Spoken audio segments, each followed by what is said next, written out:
Nah, sekarang saya akan langsung nih bertanya ke dua pertanyaan berikutnya, yaitu yang nomor 4, pertanyaan berikutnya.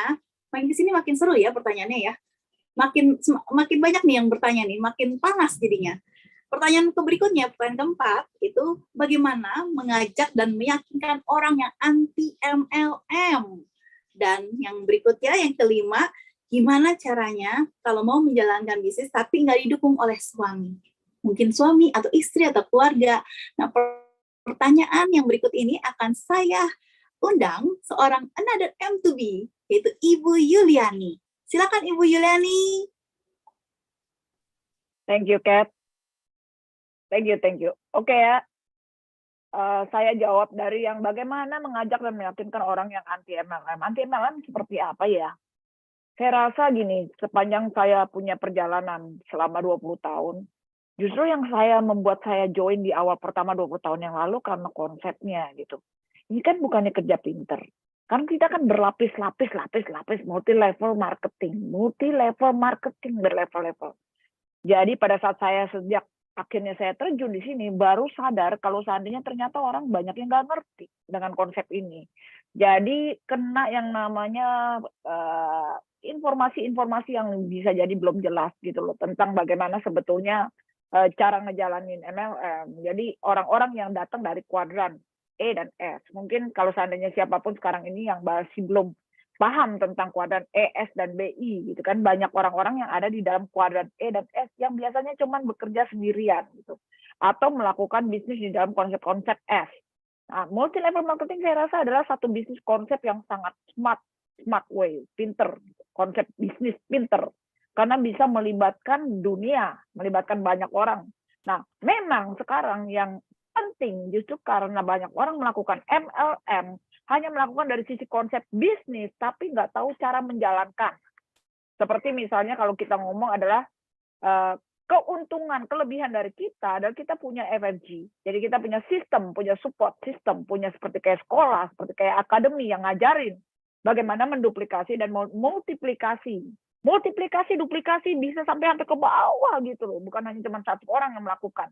Nah, bayangin nggak kalau seandainya kita bisa melakukan 10 orang, 100 orang, 1000 orang di bawah jaringan, di bawah network, bagaimana membangun build the network yang sangat huge, sangat besar seluruh dunia, konsep seperti kayak konsep McDonald. Nah, ini yang banyak yang orang masih belum paham. Jadi banyak orang-orang yang dari kuadran E dan S masuk, dan kemudian pada saat mengalami pertama, misalnya contoh penolakan. Penolakan itu satu hal yang wajar di dalam melakukan bisnis kan.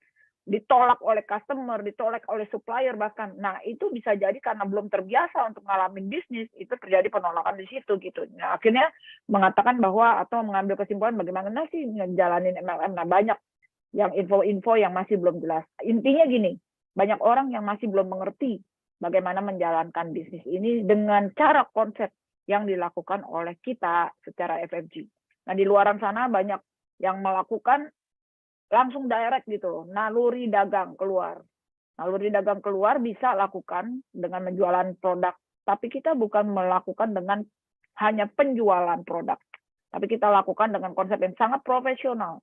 Nah, makanya FFG ada. Jadi saran saya yang terbaik, jangan miss ini, karena M2B itu adalah satu konsep, satu program. Nah, itu kita bicara 1 juta US dollar, dan 1 juta US dollar bisa ditangkap itu dalam 1-2, katakanlah 2, 3, 4, 5 tahun gitu. Dan itu bukan uang kecil, oke, 1 juta US dollar.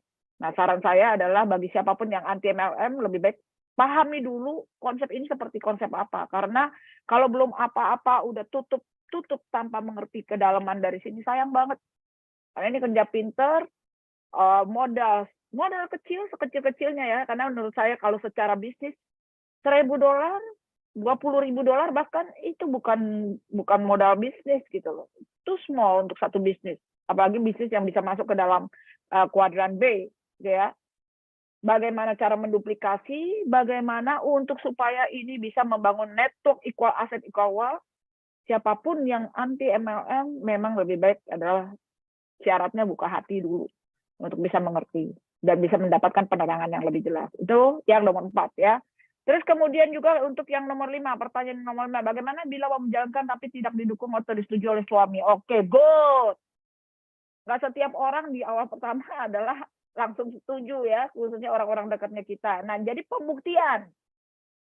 Sayanya dulu sekarang. Sekarang saya yakin nggak? Kalau saya yakin menghasilkan uang, mencapai dream satu persatu, yakin orang di rumah pasti ngedukung. Mau suami, mau istri, mau anak, mau orang tua, pasti gitu loh. Biasanya orang-orang yang sayang sama kita mau protect untuk supaya kita tidak tertipu. Itu wajar. Jadi itu good. Artinya suamimu sayang dengan engkau atau istrimu sayang dengan engkau ya.